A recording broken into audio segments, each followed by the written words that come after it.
एक बहुत ही अहम और सीरियस इशू पे होगी आज हमारी गुफ्तगू, क्योंकि इतने सारे ख़वातीन रेज़ोल्यूशंस बिल्स पास हो जाने के बावजूद ऐसा लगता है कि पाकिस्तानी ख़वातीन बिलखुसूस अपने ही घर की चार दीवारी में अदम तहफ़्फ़ुज़ का शिकार हैं। इसकी क्या वजह है? यानी उनको हम कई दफ़ा उनके पहनावे पे उनकी पुलिसिंग करते हैं, बाहर निकलने पे रोक टोक लगाते हैं, लेकिन बजाय इसके कि आसानी क्रिएट करें बाहर के एनवायरनमेंट में, हमें ये जानकर ही हैरत होती है कि वो दरअसल अपने ही घर की चारदीवारी में महफूज नहीं है। यानी जो हमला आवर है या जो नुकसान पहुंचाने वाला है, जिसको अगर यहाँ पे दुश्मन कहा जाए तो गलत नहीं होगा, ये आपके साथ ही होता है। तो दुश्मन दरअसल वो रिश्ता नहीं है, वो महरम नहीं है, बल्कि ये सोच है जिसके अंदर एक ख़ातून की जो बेसिक राइट्स हैं, जो उसकी फ्रीडम्स हैं, जो उसका अपना जहन है, उसकी सोच है, उसको एक्सेप्ट नहीं किया जाता। और आप जिस भी तबके में चले जाएं, आपको इसकी एक नई शक्ल नज़र आएगी। मुझे जानकर ये बड़ी हैरत हुई, हमारे घर में एक डोमेस्टिक हेल्प है जो अपनी बच्ची को साथ लेकर आती है। बच्ची होगी कोई 10, 12, 11 साल की।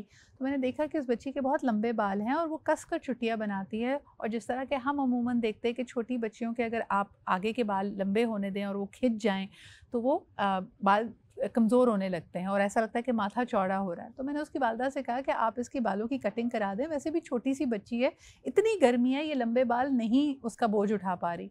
तो उसने मुझे जवाब में कहा कि बाजी, हमारी बिरादरी के मर्द, हमारे घर में जो मर्द मौजूद हैं, इस बात की कभी इजाज़त नहीं देंगे, क्योंकि कटे हुए बाल या स्टाइलाइज्ड किए हुए बाल अगर आपने उनकी हजामत बनाई है तो ये तसव्वुर किया जाता है कि ख़वातीन अपने अपने हक़ राय दही इस्तेमाल कर रही हैं, बहुत आज़ाद ख़याल हो गई हैं। तो वो ख़ातून जो आपकी खिदमत गुजार है, आपके घर में है, बेशक आप उसको जितनी भी तनख्वाह देते हो, मिनिमल वेज भी देते हो, छोटे छोटे अपने फ़ैसले करने से कासिर है। वो क्या पहनेगी, क्या खाएगी, क्या दुकानदारी अकेले कर सकती है, दुकान पे अकेले जा सकती है, या यहाँ तक कि अपने बालों को अपनी मर्ज़ी के मुताबिक उनकी लेंथ को कम कर सकती है, ये हुकूक भी उसके पास मौजूद नहीं है। और ये मैं बड़े शहरों की बात कर रही हूँ। इसके बियॉन्ड आप जाएंगे तो आपको जुल्म की या और बड़ी दास्तानें नज़र आएंगी, और आपको एहसास होगा कि हमने ख़वातीन को कभी इंसान होने का भी शायद दर्जा नहीं दिया है।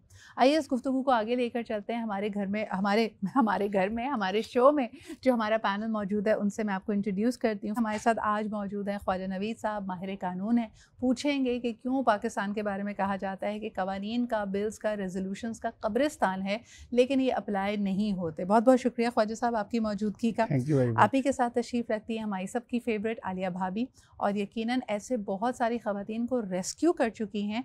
तो वो ख़ातून जिसके अंदर एतमाद आने में या अपनी एहफ़ाज़, अपना हुकूक को पहचानने तक इतना लंबा वक्त क्यों गुजर जाता है, ये एतमाद आसानी से क्यों नहीं आता, इसके बारे में भी बात करेंगे। शुक्रिया आलिया भाभी आपकी मौजूदगी का। Last but definitely not the least, जिस घर में ऐसा माहौल हो जहाँ पे हाथ छोड़ देना, ज़बान से या हाथ से किसी की तज़हीक करना कॉमन हो, तो उस पूरे घर का साइकोलॉजिकल क्या पर्सपेक्टिव हो सकता है। क्या वहाँ पे ऐसे ही लोग परवान चढ़ते हैं? उस घर से निकलने वाली बच्ची इसको नॉर्मल समझती है, उस घर से निकलने वाला बच्चा या मर्द इसको नॉर्मल समझता है कि मेरी माँ ने सहा है तो आने वाले दिनों में मेरी बीवी भी सहेगी, एंड इट्स नॉर्मल। तो ये हम जानेंगे ताहिरा से, जो कि माहिर नफ्सियात है। बहुत शुक्रिया आपकी मौजूदगी का। अगर मैं शुरुआत करूँ आलिया भाभी आपसे, छोटी छोटी चीज़ों पे आपके पास अपनी पसंद, अपनी मर्ज़ी चलाने का हक़ नहीं है। मिसाल के तौर पे जी, ठंडी बोतल पीना चाहती हूँ, दुकान पे अकेली नहीं जा सकती क्योंकि बिरादरी वाले नहीं करेंगे। ये मैं आपको बिल्कुल डोमेस्टिक स्टाफ जो हमारा है उनके मसाइल बता रही हूँ। आप बिल्कुल ठीक कह रही हैं, क्योंकि आज जो हमें बदतरीन सूरत हाल का सामना है उसकी बुनियाद यही वाली सारी बातें। औरत बुनियादी तौर पर घर बनाने वाली है, इसार कुर्बानी देने वाली है। इसमें औरत का भी कमाल नहीं है, माशरे का भी कमाल नहीं है। अल्लाह ताला की मर्जी है कि उसने औरत को ऐसा बनाया, इस काम के लिए बनाया। इस चीज़ को, उसकी इस खुसूसियत को एक्सप्लॉइट किया, माशरे ने उसको एक्सप्लॉइट किया। फिर उसका नतीजा ये हुआ कि काफ़ी सदियों से तो चीज़ें ऐसे चली, अब आगे से जवाब आ रहा है। अब जब जवाब आ रहा है तो उसमें भी माशरा उसको प्रॉपर स्पेस नहीं दे रहा है। जैसे कि अभी हमने बात की कि अच्छा आपने कवानीन बना दिए, लेकिन अगर कवानीन बनाने के बाद वो इम्प्लीमेंट नहीं करवाए तो वो जो दिल में कमी और जो कसक है वो तो अपनी जगह बढ़ती चली जा रही है ना, कि मेरे लिए बातें इतनी करते क्यों, करके दें। अल्फाज नहीं चाहिए, एक्शंस चाहिए कि जिसमें औरत को उसकी हैसियत दिखाई जाए। औरत जब से पैदा हुई है, जब से दुनिया बनी है, उसको महकूम ही तस्वुर किया गया है। उसको वो कैटेगरी, वो जो अशरफुल मखलूकात, जो सिंपल सी बात है कि जिस तरह अल्लाह ने बनाया औरत को, अशरफुल मखलूकात बनाया, आप उसको अगर वैसे एक्सेप्ट कर लेना तो मैं समझती हूँ माशरा क्या पूरी दुनिया के मसाइल हल हो जाएंगे। औरत के अंदर सलाहियतें ही बहुत ज़्यादा हैं, आप क्यों इतने खौफजदा हैं औरत से? अच्छा आलिया भाभी, जो अगर हम घरेलू मामलात में देखें जहाँ पे तशद्दुद होता है, पुरतशद्दुद वाक़या ताहिरा, वहाँ पे at the end of the day चाहे पुलिस आए, चाहे बीच बचाव करने के लिए रिश्तेदार आएँ, उनका कहना ये होता है भाई ताली दोनों हाथों से बजी होगी, तुमने कुछ किया होगा तो उसके रद्द अमल में, यानी पहले ही एक अपोलोजेटिक और एक तरह से कहना चाहिए कि जस्टिफाइंग ऑफ द ऑप्रेसर आप एक माशरे में रविश देखते हैं। इसको कैसे फ़ाइट किया जाए या तब्दील किया जाए? अकाउंटेबिलिटी में ये क्वेश्चन आता है ना कि हम उसको जवाब देने नहीं देते। जो अब्यूज़र है बहुत दफ़ा ऐसा होता है कि उसको जवाब देने की नौबत ही नहीं आती, इर्द गिर्द के लोग उसकी जगह पे तावीलें दे देते हैं कि ज़ुबान ज़्यादा चलाती थी या लड़ती ज़्यादा होगी। अगेन अगर वो लड़ती भी ज़्यादा थी या ज़ुबान भी ज़्यादा चलाती थी, क्या ये आपको इख्तियार दे देता है कि आप उस पर हाथ उठाएं? अगर यही चीज़ कोई और कर रहा हो, हम बड़ी आम से मिसाल इसके ऊपर लेते हैं, बारहा आपने भी सुनी होगी कि जी अगर बॉस डांटता है तो आप उसको पलट के जवाब नहीं देते, आप उसका गुस्सा घर आके बीवी पे निकालते हैं, बीवी उसका गुस्सा बच्चे पे निकालती है, बच्चा खिलौने तोड़ के निकाल रहा होता है। तो जो विशियस साइकिल है इसको ब्रेक करने की ज़रूरत है। जैसे आलिया ने कहा कि औरत के साथ ताबेदारी जोड़ने की ज़रूरत नहीं है, पोलाइट होना, अच्छी औरत की शर्त ही ये बना दी गई है कि वो जितनी ताबेदार है, जितनी साबिर है, जितना बर्दाश्त करने वाली है, वो उतनी अच्छी है। और इसमें सीधा कहीं ना कहीं मेरा और आपका हाथ भी है। हमने मजलूमियत को इतना ग्लोरीफाई कर दिया है कि हर औरत शायद खुद ही पसे पर्दा ये चाहती है कि वो मजलूम ही रहे। इसमें बहुत ज़्यादा करेज चाहिए होती है। हम सोसाइटी को तो ब्लेम कर रहे होते हैं, लेकिन कभी कभार मैं और आप अंदर अंदर खुद भी ये सोच रहे होते हैं, या हम इतना खौफज़दा हैं एक स्ट्रॉन्ग हेडेड या एक ऐसी औरत होने की जिसकी एक सोच है, जो एक बात कर सकती है, वो इतना खाइफ कर देता है आपको वो, और मजलूमियत इतनी ग्लोरीफाई कर दी है कि कहीं ना कहीं अंदर हम भी ये चाह रहे होते हैं कि ठीक है यार इसी ग्रुप में शामिल हो जाते हैं, ताकि आपको वो एक पता नहीं, मुझे नहीं अंदाजा कि हमें वो मेडल भी चाहिए होता है, हमें सबकी एक्सेप्टेंस का कौन सा तमगा है चाहिए जो हमें लगता है कि ये हमें मिल जाएगा अगर हम बर्दाश्त करते रहेंगे। तो और इसकी बड़ी इंटरेस्टिंग बात है, इसके ना बड़े अनकहे अनरिटन रूल्स हैं, और ये पता नहीं आपके जहन में कहाँ से डाउनलोड हुए हैं। आज चलें इसी को समझने की कोशिश करते हैं।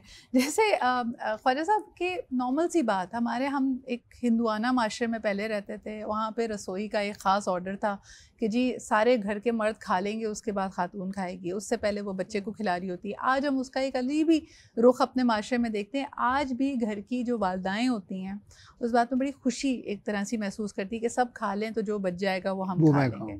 और अगर आपके घर में खुराक की, खाने की तंगी है तो यकीनन माँ सबसे कम निवाले ले रही होती है, एंड इट्स अ गिवन। बाप जो बाहर से आएगा उसको भी बेहतरीन पेश कर दिया, बेहतरीन निवाला बच्चों को कर दिया, और आहिस्ता आहिस्ता ये कुर्बानी देते देते अपनी सेहत का बेड़ा गर्क कर दिया। क्यों?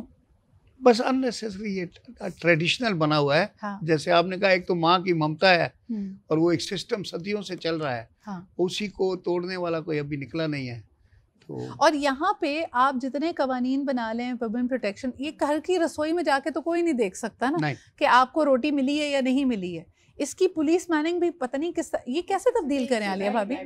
हाँ देखिए, मैं एक्सेप्ट ठंडी और गर्म रोटी जी कि मैं खुद यही करती हूँ। जो आपने कहा ना, अब कोई उसको अच्छा समझे, और लेकिन मैं हमेशा कहती हूँ कि मेरे ऊपर किसी का हुक्म नहीं लागू, मुझसे फोर्सफुली कोई नहीं ये करवाता। ये मोहब्बत में, ये मैं अपनी मोहब्बत में करती हूँ। और जब मैं अपनी मोहब्बत में करती हूँ तो आज मैं इतने लाखों करोड़ों के आगे मैं एक्सेप्ट करती हूँ कि मैं अपनी मोहब्बत से करती हूँ कि मैं इतनी पावरफुल हूँ कि सारे इख्तियारात तो मेरे ही पास है, लेकिन मैं अपनी मर्जी से उसको अपनी फैमिली में बांट रही हूँ, और जो मुझे चाहिए वो भी मुझसे कोई नहीं छीन सकता। तो मैं तो शुरू से यही कह रही हूँ, बिगनिंग में भी यही कहा कि औरत को इख्तियारात दो, उसको इज्जत दो, उसको उसका मकाम दो, वो तुम्हें कहीं बर्बाद नहीं करेगी। औरत घर को आबाद करने के लिए पैदा होगी, लेकिन उससे उसकी जिंदगी छीनोगे, उसको गुलाम बनाओगे तो रिएक्शन आएगा। और मैं मर्द के लिए भी कहूँ, मैं अगर अपनी बात करूँ, मर्द कमाता है, और मर्द जितना कमाता है वो अपनी कमाई में अपने आप को बहुत पीछे रखता है, अपने बच्चों की फीस, बिजली, पानी, गैस के। तो हमें मर्द को भी क्रेडिट देना चाहिए। अच्छा मर्द और अच्छी औरत दोनों ही अच्छे हैं, दोनों अच्छा, कहीं ना कहीं आपको लगता है आप लोगों को, तायरा अभी आपने ये विशेष साइकिल की बात की कि अगर बॉस डांटेगा, वहाँ पावर डायनामिक्स ऐसे हैं कि आप पलट कर कुछ नहीं कह सकते, आप वो गुस्सा घर आकर निकालते हैं। मैं जस्टिफाई बिल्कुल नहीं कर रही हूँ, लेकिन जिन प्रेशर्स का आज के मर्दों को सामना है, जो हम रेस में लगे हुए हैं, जिस किस्म की, अगर मिसाल के तौर पर आप एक डिपार्टमेंट में हैं जहाँ आप राशि नहीं हैं और आप पे रिश्वत लेने का जोर है, आपको गलत को सही और सही को गलत बनाना है, ये फ्रस्ट्रेशन बिल्ड होके कभी कभार निकल सकती है एज तशद्दुद। देखिए, फ्रस्ट्रेशन अगर होगी ना तो उसके दो पहलू हैं। आपको निकालने की जो बात कर रहे हैं, एक तो सही आपने तशद्दुद कर दिया, चाहे वो ज़ुबानी हो चाहे जिस्मानी हो। एक ये चीज़ होती है कि आपने उसमें सामने वाले को अपना सहूलतकार बना लिया, या आपने उससे दोसराहट कर ली। जैसे आपने उससे बात कर ली कि ठीक है मेरे साथ ये हुआ और मैं इसलिए प्रेशर में हूँ। हमारे यहाँ हर शख्स के इर्द गिर्द इतनी बड़ी बड़ी दीवारें खड़ी हुई हैं कि मैं अपने दुख के नतीजे में तशद्दुद तो करने के लिए तैयार हूँ, बात करने के लिए तैयार नहीं हूँ। देखिए, उसी बीवी पे जब तशद्दुद किया तो क्या उसका दुख कम हो गया, उसका मसला कम हो गया? पहले तो सिर्फ ऑफिस में मसला था, अब घर में भी शुरू हो गया, राइट? आसान तरीका ये था कि वो उस बारे में बात कर सकता, लेकिन सिद्रा हमें इमोशनल रेगुलेट करना, एक्सप्रेस करना सिखाए नहीं जाते हमारे। मैं बड़ी अमूमन ये बात कहती हूँ, ये शायद इस मौजू से बज़ाहिर नहीं जुड़ी हुई, लेकिन बिलवास्ता जुड़ी हुई है कि वालिदैन बनना एक काबिलियत है और एक सलाहियत है। तो सलाहियत बहुत सारे लोगों में 18 साल की उम्र में आ जाती है। काबिलियत ये होती है कि आप सीखें। अगर मुझे अपने इमोशंस रेगुलेट करना नहीं आते तो मेरे बच्चे को कभी भी नहीं आएंगे। अच्छा चलिए, इमोशंस छोड़ें, सेंसेशंस की बात कर लेते हैं। हमें पता है कि हम रमज़ान के 1 महीने में 30 रोज़े रखते हैं ताकि हमें भूख और प्यास को बर्दाश्त करना है। 90% मैं जो केसेस देख रही हूँ आजकल, वो गरम रोटी, नमक ज़्यादा, पसंद की बोटी, वक्त पे खाना ना देना, फलाने ने मना कर दिया मैं अभी नहीं दे रही तो उसको उठा के थप्पड़ मार दिया या उस पर तशद्दुद कर दिया। ये मैंने मेल फ्लू तो सुना था कि मर्द को जब नज़ला होता है तो पता नहीं ज़्यादा उसको तकलीफ होती है कि औरत उसमें सारे काम कर रही होती है, मर्द नहीं कर पाता। इसी तरह की औरत और मर्द की भूख में भी बहुत फर्क होता है आलिया भाभी। सब कुछ अपने लिए नहीं पकाती है और मर्द सब कुछ अपने लिए नहीं कमाता है। हाँ। जब हम इन बैलेंस वे इसको लेकर चलेंगे तो चीजें हमें बेहतर लगेंगी। लेकिन मैं बार बार एक चीज कह रही हूँ, औरत की हैसियत को मानो, उसको मुकम्मल इंसान मानो, उसको बाइज्जत मानो, उसको इख्तियारात दो और फिर तुम्हें वापसी में बहुत खूबसूरत चीजें मिलेंगी। औरत से जंग मत करो, हार जाओगे, पूरा माशरा हार जाएगा। असल बर्बादी लगती तब है जब औरत जो है ना वो अपनी जिम्मेदारियों से हाथ उठाती है, जो अब मैं पूरी दुनिया में और हमारे अपने माशरे में देख रही हूँ।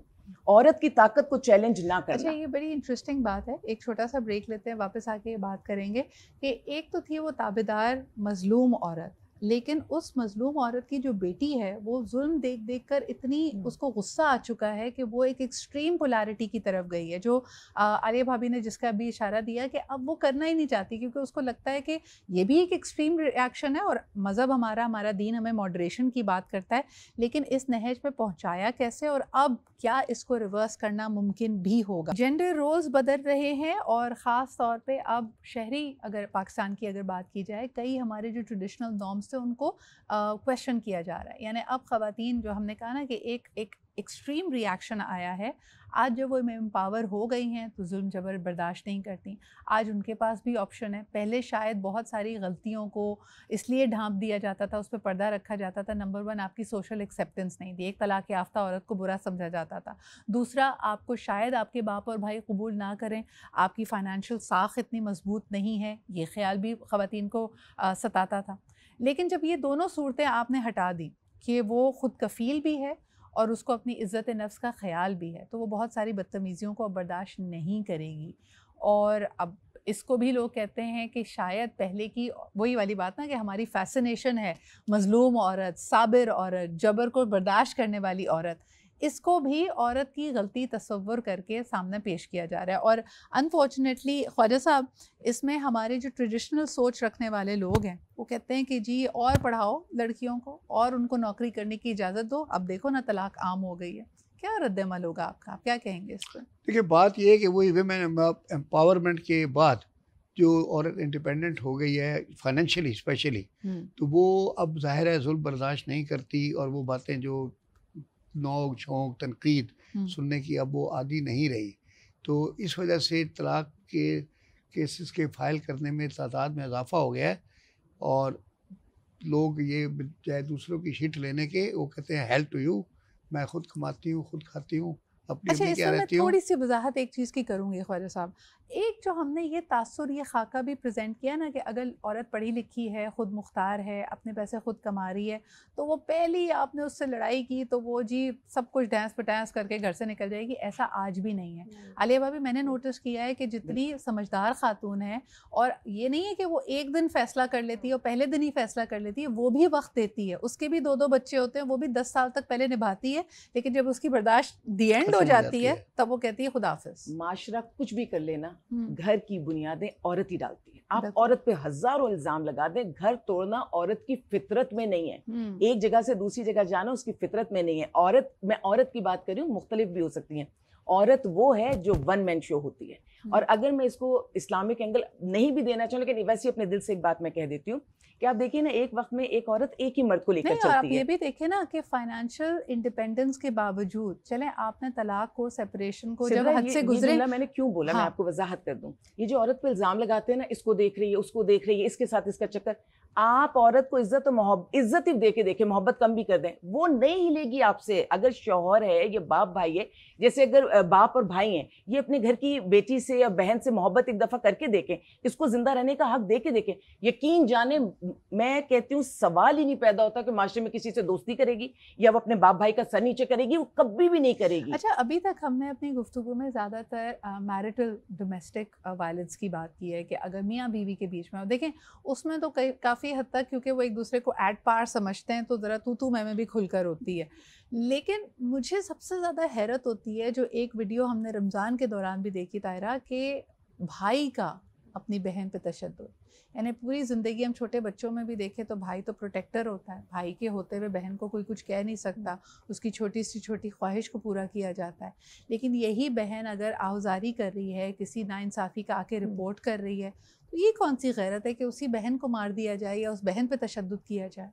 देखिए, हमने अगेन मैं वही बात कहूँगी, गैरत को, इज़्ज़त को, मोहब्बत को आपकी ज़ाती होती है। सो उसको आप किसी भी रिश्ते से नहीं जोड़ते। मेरी गैरत को आप मेरे शौहर से या मेरे भाई से नहीं नापेंगे। इसी तरह से मर्द की गैरत को या इज़्ज़त को आप उसकी बहू, बहन, बीवी, बेटी से नहीं नापते। हमें इस खाके से निकलना होगा कि बहन जो है वो उसकी मोहब्बत की तलबगार है या उसकी हिफाजत की है। वो जो एक मेंटालिटी है ना कि छोटा भाई जाएगा तो वो बहन की हिफाजत करेगा, ठीक है, आपने उसको प्रोटेक्टर बनाया है, लेकिन आपको माशरे को ओवरऑल ऐसा बनाना चाहिए कि हर औरत महफूज हो, और औरत को इतना मजबूत बनाना चाहिए कि अगर उसके साथ नाइंसाफ़ी हो, चाहे वो घर की चारदीवारी में हो, चाहे वो सड़क में, वो उसके बारे में बात कर सके। वो जो आपने वीडियो देखी है, जिस शख्स की आप बात कर रहे हैं, वहाँ पर माइंड सेट ये था कि आप अपने आप को मुख्तार समझते हैं। देखिए, मलकियत का कॉन्सेप्ट जहाँ पर भी आएगा, चाहे वो शौहर के अगेंस्ट हो, चाहे बीवी के अगेंस्ट हो, वहाँ पर ये प्रॉब्लम होंगे, चाहे बहन भाई क्यों। अगर आप ये समझते हैं कि आपकी बहन आपकी मलकियत है, आप उसके फ़ैसले करेंगे, छोटे छोटे फ़ैसले करने से आपको ये जो एक शय मिलती है या एक अंडरस्टैंडिंग आपकी आती है कि मैं इसकी ज़िंदगी मौत का फ़ैसला भी कर सकता हूँ। और जब उसने ये फैसला किया तो क्या आपने उस वीडियो में देखा कि उसका बाप उसके साथ खड़ा हुआ था, और वो इतने इत्मीनान से, बाकी उसको इस कार्रवाई के बाद कहते हैं पानी पियोगे, पानी पियो। हैरत, यानी आप सोचें, आप देखिए ना, थोड़े दिनों में वो लड़का जेल से निकल भी आएगा, क्योंकि उसकी बेटी की कोई मदद नहीं करेगा और उसको माफ करके बोल देंगे कि हो गया, इसमें कोई बड़ी बात नहीं है। इसमें हमने अभी यानी शौहर की बात कर ली, भाई की बात कर ली, बाप, यानी हम कहते हैं कि बेटी आपकी रहमत है और बाप का तो एक नेचुरल झुकाव बेटियों की तरफ होता है। ख्वाजा साहब, where are we going wrong कि वालिद को भी अपनी बेटी से वो मोहब्बत, वो एहसास, वो नरमी जो हमारे यहाँ है वो ख़त्म होती जा रही है, वो भी वो मिल्कियत, इजारादारी वाली चीज़ों पे आ गए। बस वही बात है कि वो do in Rome as the Romans do, कि वो सिस्टम ऐसा चल रहा है कि वो भी उस सिस्टम का हिस्सा बन जाता है। लेकिन मैं आपको, भाभी ने जैसे बात की ना कि औरत को इज्जत दें, पावर दें, तो औरत जो है वो automatic head of the family बन जाती है because of her sacrifices and her work and her, क्या होता है कि dedication for the children as well as for the husband. अब हमारे घरों में देखें, हमारी माएँ हेड ऑफ द फैमिली हैं, वो जो फैसला करती हैं वही होता है, बाप का फैसला नहीं चलता। तो डोमेस्टिक क्यों? वायलेंस वो हमारी माओ ने अर्न किया है over the years bye dedication, sacrifice and working for the family. Family ने खुद ही उनको ऑटोमेटिक हेड बना दिया। लेकिन मुझे लगता है दो इसके भी ज़ाविये हैं ख्वाजा साहब। मुझे लगता है कि जिन चीज़ों पे हम समझते हैं ना कि औरत की उसकी हाकमियत है और वो फैसले लेती है, ये वो चीज़ें जिसमें मर्द इंटरेस्ट ही नहीं लेता, मुझे नहीं लगता कि वो घर की साफ सफाई रखना चाहता है या रसोई में खाना पकाए या नहीं पका, बच्चे स्कूल गए या नहीं गए। और हम इसको भी ये जो मसनूई ताज पहना के कहते हैं देखो हकमियत तो तुम्हारी है, तुम्हारे कहे बगैर इस घर का पत्ता भी नहीं हिलता। आलिया भाभी सिस्टम उसने चलाना है ना, आप चाहते हैं वही रहे। आएगी। हाँ। नहीं, औरत की पावर को कोई चैलेंज ना करे, समझदारी से चलती है तो जीतती वही है। घर में अगर बहू आनी है ना तो बीवी की ही भांजी आएगी, शौहर की भांजी नहीं आ सकती। देखिए मैं ये कह रही हूँ, ये बात बिल्कुल सही है, लेकिन वही चीज बड़े फैसले अभी भी मर्द कर रहा है। बड़े फैसलों से मुराद है कि जी जायदाद का क्या होगा, हमारी जिंदगियों का क्या होगा, घर के उसूल क्या हैं। लेकिन आपने कि आज कौन सी दाल पकेगी, औरत को ये जिम्मेदारी देके कहा देखो चलती तो तुम्हारी है। बच्चियों की आप परसेंटेज स्कूल कॉलेज यूनिवर्सिटी में देखिए, आपको बहुत अच्छी मिलेगी। हाँ। अभी आपके प्रोग्राम में 2 बच्चियां जो अभी हमसे पहले टॉप कर रही है ना बच्चियां, इनकी माओ ने, इनके बापों ने इनको निकाला, इनको ये इज्जत दी है। तो मैं कहती हूँ औरत अपने आप को किसी तरह कमतर ना समझे, वो कमतर समझेगी तभी एहसास कमतरी होगी। अच्छा आलिया भाभी, एक ब्रेक की तरफ मुझे जाना है, लेकिन यही बड़ी अच्छी बात है कि हमारे माशरे में वालिदैन कुर्बानियाँ देकर, अपना पेट काट कर, अपनी हज़ारों ख्वाहिशों को ख़त्म कर कर अपनी बेटियों को इतना ख़ुद मुख्तार बनाते हैं, उनको बेहतरीन एजुकेशन देते हैं। लेकिन फिर साथ साथ उनको ये तहफ़्फ़ुज़ भी दें कि अगर अगले घर में उनके साथ अच्छा ट्रीटमेंट नहीं है तो उनको ये कहा जाए कि तुम्हारे लिए हमारे दरवाजे हमेशा खुले। अच्छा जी, कब ज़िंदगी का हिस्सा औरत के लिए महफूज तरीन होता है? यानी जब उसको ये गुमान होने लगता है कि उसकी ज़िंदगी अब मुस्तहकम हो गई है, उसने अपने कदम जमा लिए हैं, उसके 2 या 3 बच्चे हैं, बच्चे बड़े हो गए और उसको एहसास तहफ़्फ़ुज़ होने लगता है, तभी आनन फानन कोई ऐसी चीज़ बहुत मुतवक्के है कि हो जाए जिससे आपकी कदमों तले ज़मीन चली जाए। मुझे बड़ी हैरत होती है कि लोग कहते हैं कि जी शादी का पहला साल मुश्किल है, 7 साल मुश्किल है, उसके बाद जी एवरीथिंग विल बी फाइन। आज आप देखें कि कई ऐसे केसेस आपके सामने आएंगे कि 15 साल 20 साल की शादी के बाद किसी औरत पे जुल्म के पहाड़ तोड़े जा रहे हैं, या तो जी कोई सौतन आ रही है, या मर्द का दिल भर गया है, एट्सेट्रा, या जायदाद पे मसले शुरू हो गए। तो यानी ये तो हमें ये इशारा दे रहा है कि किसी भी एज पे, किसी भी लाइफ स्टेज पे औरत महफूज नहीं है। क्या कहेंगी तायरा? देखिए, ये तो स्ट्रगल है हर इंसान के लिए। उसमें आपने जो एलिमेंट्स बताया उसमें एक ऐड करा दूँ, बहुत सारे लोगों के लिए ये भी एक मसला बन जाता है, बहू आ गई है, बहू पसंद की नहीं आई, सो वो औरत की स्ट्रगल तो टिल डेथ रहती है, हर इंसान की रहती है, औरत की निस्बतन थोड़ी ज़्यादा रहती है हमारे माशरती हालात की वजह से। लेकिन जो हम बात कर रहे थे फाइनेंसिस की, मैंने बहुत सारी ऐसी ख़वातीन देखी हैं जो फाइनेंशियली स्ट्रॉन्ग है, इंडिपेंडेंट है, उसके बावजूद फाइनेंसिस का डिसीजन आदमी ही कर रहा होता है, क्योंकि उसको ये लगता है कि या तो उसमें खुद इतनी अकल नहीं है, या शौहर को या इर्द गिर्द के लोगों को लगता है कि इसमें अकल नहीं है कि डिसाइड कर सके किसको इन्वेस्ट करना है, पॉइंटिंग टुवर्ड्स फाइनेंशियल अब्यूज। और आपने बिल्कुल सही कहा कि फिजिकल, इमोशनल, सेक्सुअल अब्यूज के अलावा फाइनेंशियल अब्यूज हमारे यहाँ बहुत अहम है। तो इसमें उस औरत को खुद समझने की ज़रूरत है। वो जो आप बात करिए ना कि आप कब मेंटली सिक्योर होंगे, देखिए अगर मेरी सिक्योरिटी डिपेंड करती है भाई पे, अब्बा पे, बेटे पे, शौहर पे, पैसे के ऊपर भी इनफैक्ट, तो वो बड़ी टेम्पररी होगी, क्योंकि लाइफ में कोई ना कोई स्टेज ऐसा आएगा जहाँ पर ये चीज़ें मेरी ज़िंदगी से, मुझसे दूर हटेंगी, कभी कोई कॉन्फ्लिक्ट आ सकता है। सो हमें हर बच्चे को, हर शख्स को निस्बतन ख़वातीन को ज़्यादा ये एतमाद देने की ज़रूरत है कि उनकी जो सिक्योरिटी है वो उनकी ज़ात के ऊपर डिपेंड करती है। जी, I want to take this question to Khwaja Sahab. Khwaja साहब, अक्सर घरों में माल पैसे को लेकर लड़ाई हो रही है। आप कानूनी तौर पे कहते हैं कि कोई भी लेन देन का मामला हो लिखत पढ़त होनी चाहिए, कहीं पे कोई रसीद हो, कच्ची पक्की कुछ भी आप करके रखें ताकि sometimes you can question it. मियाँ बीवी के बीच में, बहन भाइयों के बीच में, माँ बेटे के बीच में कौन रसीद देता है? तो अब औरत का जेवर जिसको हम इतना देते हैं, या माँ बाप भी अपनी पूरी कमाई उस पर लगा देते हैं कि उसकी सिक्योरिटी है, वहीं से लड़ाई शुरू हो जाती है कि ये जेवर मेरे हवाले करो, नहीं है तो तलाक लो और बीबी घर जाओ, मेरे लॉकर में रखो। हाँ। और हर केस में यही होता है, फैमिली केस होता है, वो जी जाते वक्त सारा जेवर ले गई है उसी का था और वो ले गई है। नहीं, और वो शौहर का भी ले गई है साथ। हाँ, ये तो हर एक में आ जाता है, और इसको बड़ी मुश्किल से हो जाता है प्रूव करना। असल में बात यह है कि हम ना अपने दुखों की वजह से दुखी नहीं है, दूसरों के सुखों की वजह से दुखी है। ये बड़ी 100 आने की बात की आपने। ये दूसरे क्यों सुखी हैं? बहुत सी सासें जहाँ पैसे बहुत हैं वो बहू के इसलिए खिलाफ हो रही हैं कि बहू बहुत ऐश कर रही है। बहू ने 2-2 आयाएं रखी हुई हैं। अच्छा, आपस की बात है। उन्होंने कहा कि हमने तो 3-3 बच्चे खुद अकेले पाले हैं, एक ये इसकी 2 आयाएं हैं। बड़े बड़े घरों में आप इस तरह की बातें सुनेंगे, मैं बड़ों की कहानियां सुन रहा हूं। पढ़े लिखे लोग आप देखें, डिफेंस और क्लिफ्टन में रहने वाले लोग भी ऐसी बात करते हैं, भाई तुम्हारी उम्र में तो हमारी स्ट्रगल चल रही थी, तुम्हें तो अल्लाह ताला ने इतनी यंग एज में साहिब मकान कर दिया है। हाँ, तो हालांकि ऐसा कहने से उन्हें मिलना कुछ भी नहीं है, और मुझे लगता है कि कई दफ़ा जब हम बात करते हैं ना, तो हम बात इसलिए नहीं कर रहे होते कि हमने सामने वाले की लॉजिक सुननी है, समझनी, और फिर हम बात सिर्फ इसलिए सुन रहे होते हैं कि हमने इसका कोई बेतुका सा जवाब ही देना है। हम सुनते ही नहीं है, हम बात को समझते ही नहीं है। एक सवाल आया, उसका बेतुका सा जवाब, उससे हमेशा ये बहस हो जाती है। अगर हम किसी भी इंसान की बात ये सोच कर सुने कि हमने समझना है कि वो क्या सोच रहा है, बहुत सारे मसले वहीं हल हो जाएंगे। और किसी के सुख से अगर आप जल जाएं, सड़ जाएं, उससे कुछ भी नहीं होने वाला, वो आपको नहीं मिलने वाला। आप हसद करके अपने आप को बर्बाद करेंगे, आसपास के लोगों को बर्बाद करेंगे। जो ईविल आई का कॉन्सेप्ट है उसको समझने की जरूरत है। और अगर आपने अपने झूठ से या अपनी किसी लालच से किसी इंसान को दुख पहुंचाया है, तो समझिएगा ये आप पर कर्ज है उसका, ये सूद समेत आपने वापस आपके लिए एक और सवाल मुझे बताएं, और ये एक बड़ा हमारे माशरती वैल्यूज़ के हिसाब से बड़ा ग्रे एरिया है। देखिए, फ़िज़िकल अब्यूज़ ख़ास तौर पे जो जिस्मानी तशद्दुद है वो बहुत ब्रॉड है। एक तरफ तो वो ना कि जी चूल्हा फट रहा है, आग से जलाया जा रहा है, हड्डियाँ तोड़ी जा रही हैं, that is absolutely unacceptable. Any kind of physical abuse is unacceptable. लेकिन जब शुरुआत होती है और लोग कहते हैं कि अब इसने बतदरीज बिगड़ना ही है, जब खातून पे पहली दफ़ा कोई हाथ उठाए और ख़ुद भी सन्नाटे में आ जाए, उसको समझ ना आएगी क्या किया, एक थप्पड़ लगाया है, उस वक्त रद्द अमल क्या होना चाहिए? What should the woman do?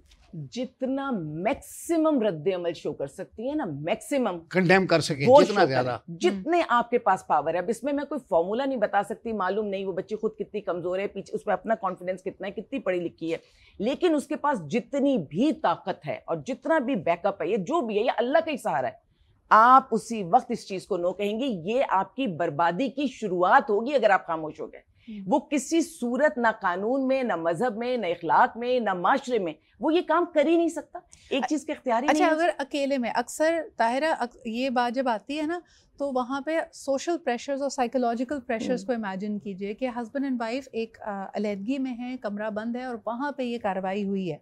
तो अगर ये औरत आके बाहर बोलती है तो कहा जाता है तुमने हमारी प्राइवेट बात बाहर निकाली और ये तो हमारे बीच की बात थी।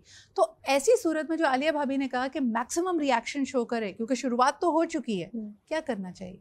देखिए, मैक्सिमम रिएक्शन डेफिनेटली शो करना चाहिए। अब जहाँ पर ये हर अब्यूज़ में यही होता है कि वो आपको सबसे पहली जो ब्लैकमेलिंग पॉइंट होता है वो ये होता है कि हमारे दरमियान की बात थी, मैं तुमसे माफ़ी मांग रहा हूँ, बस इस बात को यहीं दबा दो, आइंदा ये नहीं होगा।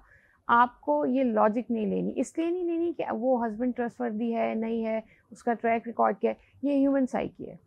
अगर आज मैंने आपके साथ एक लेवल की बदतमीज़ी कर ली तो मैंने आपका थ्रेशोल्ड टेस्ट कर लिया। सो अगर आप उसके ऊपर रिएक्ट नहीं करेंगे तो अगली दफ़ा मैं 2 स्टेप ऊपर जाऊँगा। फिर मुझे फार्मूला भी पता लग गया कि मैंने माफ़ी कैसे मांगनी है। आप अमूमन ये देखें कि जब भी इस तरह के केसेस होते हैं तो शौहर रो के पैर पकड़ के माफ़ी मांगता है। वही शौहर जो इतनी अना में था कि एक ज़रा सी बात के ऊपर थप्पड़ मार दिया, हाँ, तो वो फिर पैर उस वक्त पकड़ रहा होता है कि अब भी ये बात दब जाए। और अगर आप वो बात दबा देते हैं तो आप उसको ये मैसेज देते हैं कि इस तरह से वो आपके बार्गेन कर सकता है। आलिया भाभी, अगर बात दबाते भी नहीं है, ये बात अब खुलकर सामने आ गई है, आपके कहे के मुताबिक लड़की भरपूर उस पर रिएक्शन दे रही है, लेकिन वही ताहिरा वाली बात कि शौहर आ गया, मैके पहुंच गया, पैर पकड़ रहा है, सबके सामने माफिया मांग रहे हैं, आंखों से आंसू भी उस वक्त उसके निकलने लग जाएंगे, तो अक्सर यही मैके वाले आपको समझा रहे हैं कि बेटा चले जाओ, कोई बात नहीं, हो गया। ये जो क्रिमिनल होते हैं ना, वो चाहे औरत है मर्द, कोई भी जो क्रिमिनल माइंडेड है, जिसने आपको टारगेट किया हुआ है, वो आप ये नहीं समझिएगा कि वो पैर पड़ गए तो वो अच्छा बन गया। अगर वो एक नार्सिसिस्ट है तो उसका जो अल्टीमेट गोल है, ये उसका एक पार्ट है, ये उसका रास्ता है कि वो दूसरों के सामने अच्छा बना रहा है। शेल्टर में, ऑफिस में आपकी सोच है कि हम कभी कभी हैरान होते हैं, कभी कभी हम कहते हैं ये औरत है, ये पत्थर है। वो पत्थर नहीं थी, उसको पत्थर बनाया उन सारे जुल्मों ने जो उसने बर्दाश्त किए। और एक आपस की बात है, आपके घर में कोई बच्चा हो, लड़का हो, आपके सामने परवान चढ़ा है, कोई बहन, कोई माँ आपने उस मर्द को की साइकी समझती नहीं है जितनी बीवी समझती है, एक बात जिसको हर रंग रूप पता होता है। ऐसे भी केस हैं कि हमारे पास से रो के पैर पड़ के, अब चाहे मैके वालों ने संभाल लिया, ये समझा दिया, ये पूरी सोसाइटी चाहती है घर बसे, कानून भी चाहता है घर बसे, और घर ले जाके या तो उस औरत को पागल खाने पहुंचा दिए और ये उसको कत्ल कर दिया गया है। यहाँ तक कि एंड में वही हुआ, एंड में वो हुआ कि उसको कत्ल कर दिया। और ये मैं बहुत एक्सट्रीम आपको वो भी कबायली निजाम भी बता रही हूँ कि अगर किसी तरह भी निकला इस सब हुआ। अरे आपकी सोच है कि हालांकि वो कबायली माइंडसेट में उनकी बड़ी इज्जत है, लेकिन जब उन्हें पता ना कानून के जुमरे में आ गए, अब चाहे माँ दुपट्टा रख रही है पैरों में, ये कोई भी कहानी हो रही है, लेकिन जब वो हमारे पास से चली गई, यानी कानून के दायरे से निकल गई, तो अपने इलाके में जाके वो कत्ल ही होगी, काम उतार देते, वो कत्ल ही होगी। जिस सारी जिंदगी ये सोचते हुए गुजर जाती है कि लोग क्या कहेंगे। लोग सिर्फ यही कहते हैं इन्ना लिल्लाहि व इन्ना इलैहि राजिऊन। और इसीलिए मैं ये बात इस वक्त बहुत खुल के इस बात का मैं इजहार कर रही हूँ कि प्लीज जो आपका दुश्मन है, अगर वो आपके बराबर में भी बैठा है, वो रोए धोए, माफी करे, दुनिया के सामने ड्रामे करे, आपका कॉन्फिडेंस, आपका इल्म, आपका शऊर अगर आपको बता रहा है कि ये शख्स आपके लिए ठीक नहीं है, तो आप फिर कोई भी ढंग का फैसला अपने लिए करें, ट्रस्ट करें अपनी इंट्यूशन को। आप प्लीज उसको चेक करें, और चेक करके ऐसा नहीं होता, अल्लाह हमेशा सच की जीत करता है। आपके आसपास से, हमारे आसपास अगर बुरे लोग होते हैं तो अच्छे लोग भी होते हैं। अगर मैं आपकी बात को सही समझ रही हूँ, आप कह रही हैं कि पहली दफा हाथ उठा, चाहे वो 1 थप्पड़ है या 4 थप्पड़ हैं, that's a point of no return. या अगर डराया भी है कि तुम्हें मारूंगा, अगर आज आपने उसके डर को सुन लिया, उसने कहा अगर किया तो तुमने ये किया तो मैं तुम्हें मारूंगा, और आप चुप हो गए कि मारा तो नहीं है ना, उसने मारा नहीं है, वही जो भी बात की उन्होंने इरादा, उसने एक टेस्टिंग, उसने वो चीज स्टार्ट कर दी। या जो शायद आपको शौहर कहे कि मैं तुम्हें तलाक दे दूंगा, इस जुमले को तो आप उसी वक्त, मैं ये नहीं कह रही कि तलाक ले लें, लेकिन आप समझ लीजिए कि इसके इरादे उस तरफ के हैं। अगर ये आज कह रहा है तो ये कल दे भी सकता है। मेंटेलिटी उसकी ठीक नहीं है, तो आप अपने आप को महफूज कीजिए, आप अपना कॉन्फिडेंस दोबारा से रिगेन कीजिए, और आप अपने पैसों के लिए, मैं क्लियरली अब बताती हूँ कि जो हम कह रहे हैं जी सोना ले गया, ये ले गए, 3 किस्म के अकाउंट खुलते हैं एक समझदार घर में, एक मियाँ का अलग, एक बीवी का अलग, और एक दोनों का ज्वाइंट होता है। अब क्योंकि वर्किंग लेडीज हैं तो जो ज्वाइंट होता है उसमें वो लोग पहले ही तय कर लेते हैं कि तुम भी कमा रही हो मैं भी, तो हम दोनों उस अकाउंट पे पैसे डालेंगे जिसमें हमारे घर के पूरे खर्चे चलेंगे। वो दोनों की अंडरस्टैंडिंग से वो अकाउंट चलता है। और जो बीवी का अकाउंट है ना, उसको मियाँ पूछ भी नहीं सकता कि बीवी आपका कौन सा अकाउंट, आप इससे क्या कर रही है, उसका है। ठीक इसी तरह मियाँ भी अपने आप को सेफ रखे, बीवी भी धोखा दे सकती है, वो भी आपकी चीजें लेके भाग सकती है। लेकिन अनफॉर्चुनेटली आपने जैसे कहा कि कई खवातीन के लिए रूड अवेकनिंग होती है कि जब हालात खत्म होते हैं तो वो जो जॉइंट अकाउंट है, जिसमें हो सकता है किसी पॉइंट पे आपने ज्यादा पैसे डाले या आपका कुछ रकम लगे, वो पहले ही सफा चट होता है। अपनी जिंदगी के अख्तियारात अपने हाथ में रखें, अपना कॉन्फिडेंस दूसरे से ना मांगे। खुदा के लिए मैं कह के थक गई, दूसरे से ना कि मुझे इज्जत दे दो, दूसरे से ना कि मुझे कॉन्फिडेंस दे दो, खुद अपना कॉन्फिडेंस, अपनी इज्जत, अपनी जिंदगी, अपनी कब्र भी हम जवाबदेह भी अल्लाह को है। This is the perfect note to end the conversation कि आप भी हमसे भी या किसी भी सब्जेक्ट एक्सपर्ट से, थेरेपिस्ट से या शेल्टर होम से या कानून से उम्मीद ना रखें। आपको अल्लाह ताला ने एक बासलाहियत अशरफुल मखलूक़ात बनाया है। आपके लिए अहम है कि उन हद का जो भी आपके इर्द गिर्द की बाउंड्री है उसको आपने खुद क्रिएट करना है और अपहोल्ड करना है। इसी के साथ मुझे इजाज़त दीजिए। हमारे तमाम मेहमानों का शुक्रिया अदा करना चाहूँगी। ताहिरा, आलिया भाभी और ख्वाजा साहब हमारे साथ मौजूद थे। इसी के साथ हमें इजाज़त दें। इंशाअल्लाह ताला कल एक नए टॉपिक और बहुत सारी नई स्टोरीज़ के साथ हाजिर होंगे। अपना ख्याल रखें। खुदा हाफ़िज़।